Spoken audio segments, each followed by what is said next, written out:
bien, seguimos en la mira como les anunciábamos con el maratonista Pablo Gardiol. Pablo, muchas gracias por estar.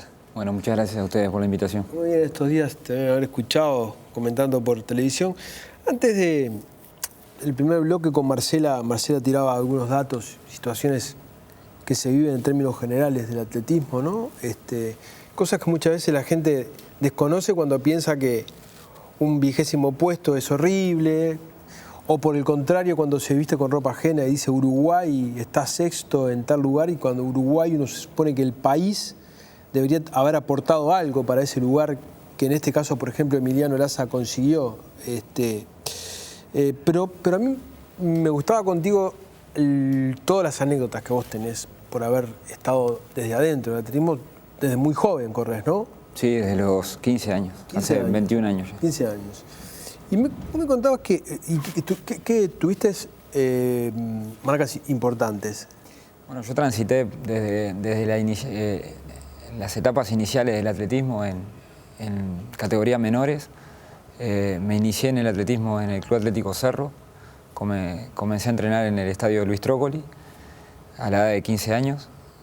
Y siempre viví en el Cerro, todo lo que fue mi adolescencia, desde los 11, 12 años ya en la zona del Cerro, y esos fueron mis comienzos, y realmente tengo unos recuerdos fantásticos y muy hermosos de esa época, porque además de haber sido mis comienzos, porque sin duda que el deporte me marcó el camino, vamos a decir, en la vida de alguna manera, y hoy no conozco otra cosa que trabajar, si se quiere, hasta en el ámbito del deporte y estar muy vinculado a ello.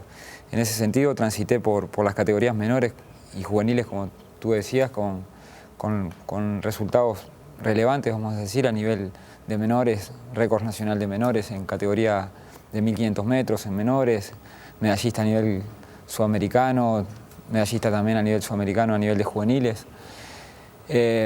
Y siempre digo que es hasta donde uno puede plasmar, vamos a decir, esos resultados, por la sencilla razón de que a nivel continental, a nivel regional, en este caso a nivel de campeonatos sudamericanos, es donde todos los países, o por lo menos los países de la región, trabajan de forma progresiva, vamos a decir.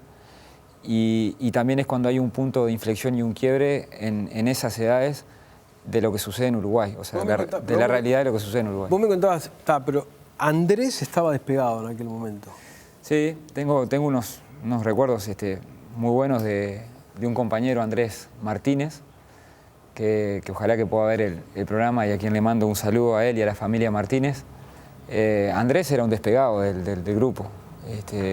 Corríamos en categoría menores los dos. Yo era prácticamente un año mayor que él.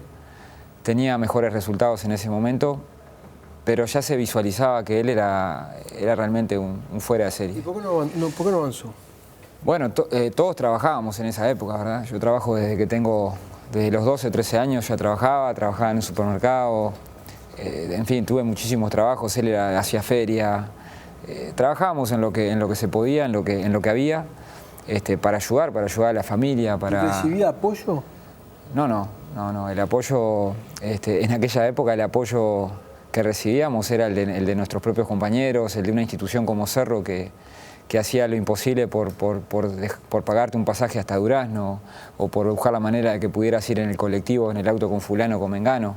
Aquellos directivos que hacían mucho por este deporte que tanto querían, pero sin rubro alguno. Digo, era una época también en la que hoy se manejan cifras a nivel de deporte que comparado con lo que era hace 20 años atrás, es muchísimo. Si se hubiera dado apoyo, Andrés podría haber sido una figura. Sin duda, Andrés. Ahora vos decís, en aquel momento no. ¿Y hoy? ¿Hoy hay apoyo? Yo creo que hoy lo que hay es, yo me animaría a decir que no está ordenado el apoyo en materia de deporte. Hay muchos programas, o hay varios programas como se le llama, de deporte, pero que Pintó Deporte, No Cago las Drogas por parte del Ministerio del Interior. Hay varios programas, pero que no atienden la necesidad en este caso de un Andrés, o de un Pablo, o de un Heber Viera cuando había comenzado en aquella época, porque todos salimos desde aquellos campeonatos estudiantiles, de los interplazas, que tampoco existen, que ya no hay más, no hay una captación de talentos. Es muy difícil esas edades por lo que te comentaba. Andrés, recuerdo haber llegado, él llegó a una instancia en la que clasificó un Mundial de Menores en Moscú, a través de la Federación Internacional, obviamente la invitación porque él había clasificado, y sorteó 2 instancias para llegar a la final y llegó con muy buen registro. Un registro que al día de hoy en categorías menores está desde los primeros lugares. Y él no lo pudo seguir, pero no lo pudo seguir porque era la realidad que todos vivíamos.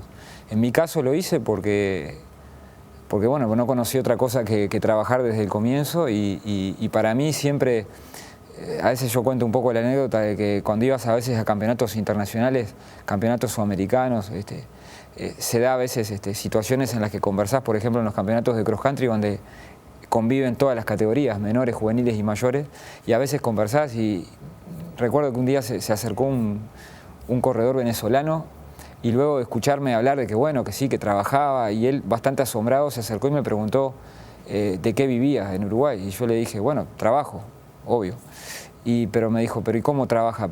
¿Y correr no es su trabajo? Y yo le dije, no, la verdad que no.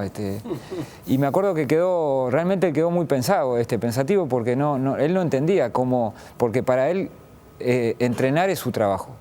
Y de hecho para todos los deportistas de alto rendimiento, entrenar es un trabajo. Yo creo que acá en Uruguay no decimos que el estado de orfandad es tan grande que se lesiona la dignidad del deportista.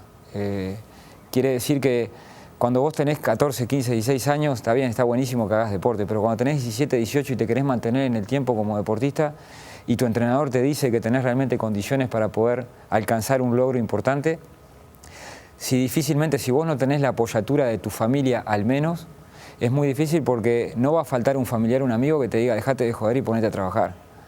O ponete a trabajar porque en realidad del deporte vos no vas a vivir nunca.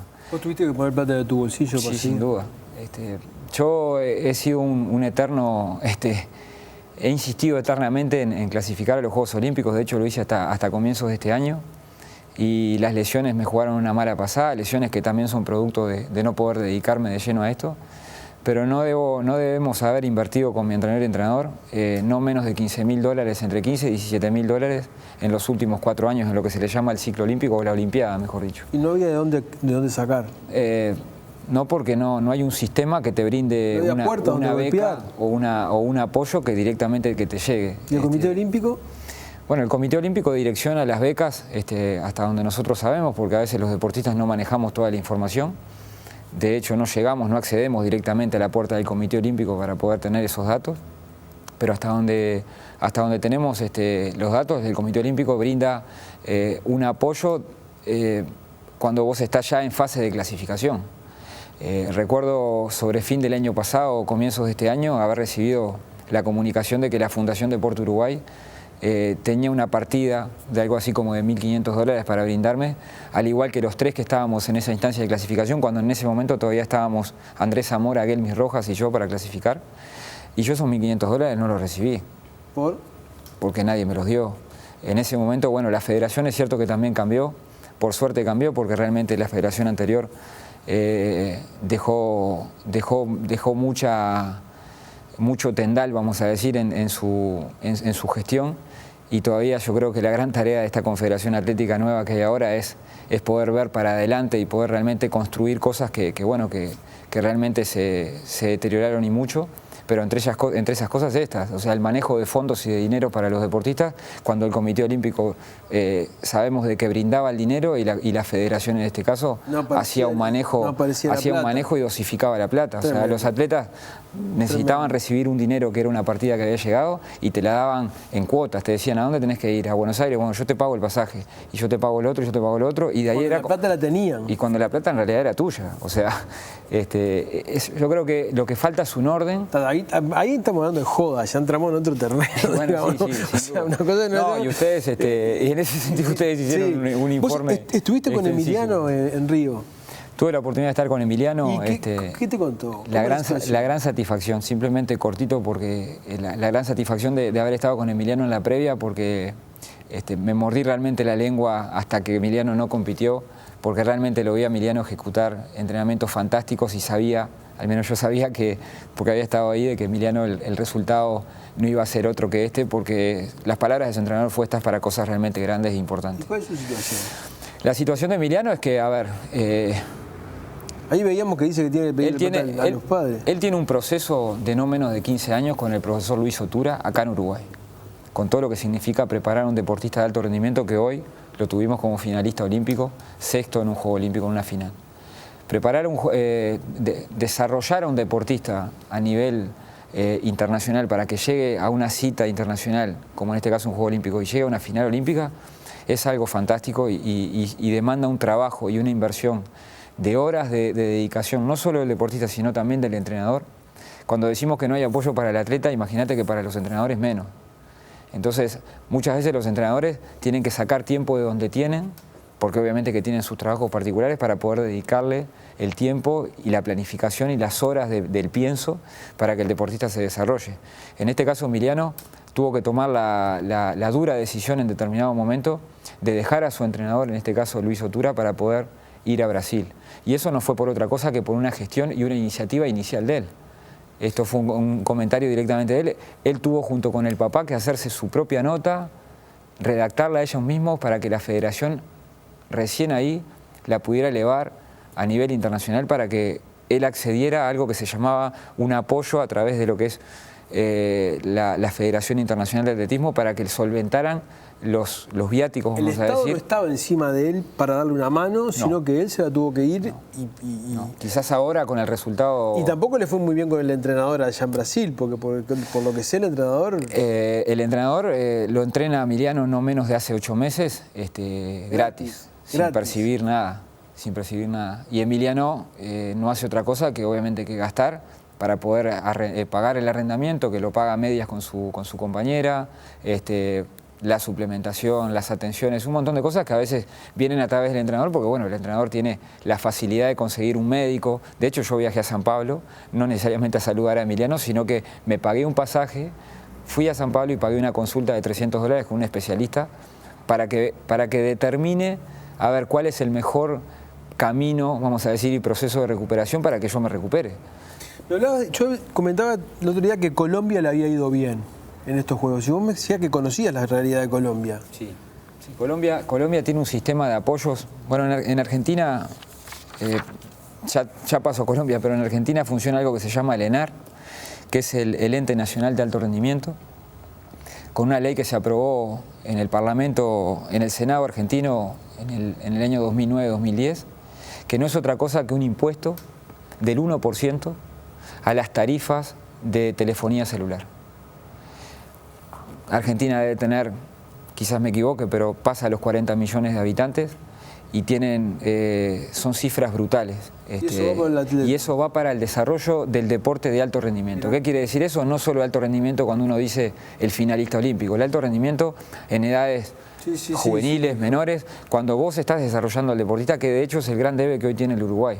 El Uruguay hoy tiene un sistema, de hecho no hay un sistema de captación de deportistas o de jóvenes talentos, pero menos todavía el desarrollo y la implementación de políticas de desarrollo para deportistas en edades de 14, 15, 16 años, que es cuando viene la especialización. Se nos termina el tiempo. Me decías Colombia, ¿cuánto le daban de...? Sí, me fui de tema, perdón. ¿Cuánto le daban de Colombia? Le daban de... Colombia tiene algo que se llama los Juegos Nacionales de Colombia, que no es otra cosa que un juego olímpico a nivel país. ¿Sí? Todos los campeones colombianos, los que salen campeones nacionales de Colombia, perciben el equivalente o de hecho perciben una vivienda, que generalmente son en complejos habitacionales. ¿Una vivienda le dan? Una vivienda. Ecuador tiene un sistema de jubilación, al igual que Colombia también, porque Colombia también lo tiene, de jubilación para todo lo que son los medallistas o campeones mundiales o medallistas mundiales o paralímpicos también, porque eso, de hecho, en Uruguay tampoco tenemos deporte de alto rendimiento a nivel de paralímpicos. Quienes lograron una medalla tienen una jubilación. Tienen el futuro más o menos asegurado. Nosotros siempre decimos que acá te pasás la vida dedicado al deporte. Tú me comentabas y me decías, bueno, pero vos sos un profesional o entrenás como un profesional. Y yo siempre digo, uno entrena, el deportista uruguayo entrena como un profesional, pero no puede vivir como tal. Vos tenés que convivir con tus 8 o 10 horas de trabajo, a mí me sucede, y tenés que ver de qué manera vos podés entrenar de mañana un doble turno, de mañana un turno y en la tarde otro turno, hacer 200 kilómetros por semana en el caso de la maratón, y todo eso te lo tenés que solventar vos. Y en ese sentido yo creo que no está ordenado el apoyo y que lamentablemente se apuesta, ni siquiera se apuesta, se mira al deportista cuando en este caso tenemos un finalista olímpico como Emiliano. El único momento. Pablo, te quedo muy agradecido por el testimonio. No, muchas gracias a ustedes y ojalá que el apoyo aparezca. Venga de algún lado. Gracias a ustedes por haber estado ahí, los esperamos el jueves próximo. Que pasen bien.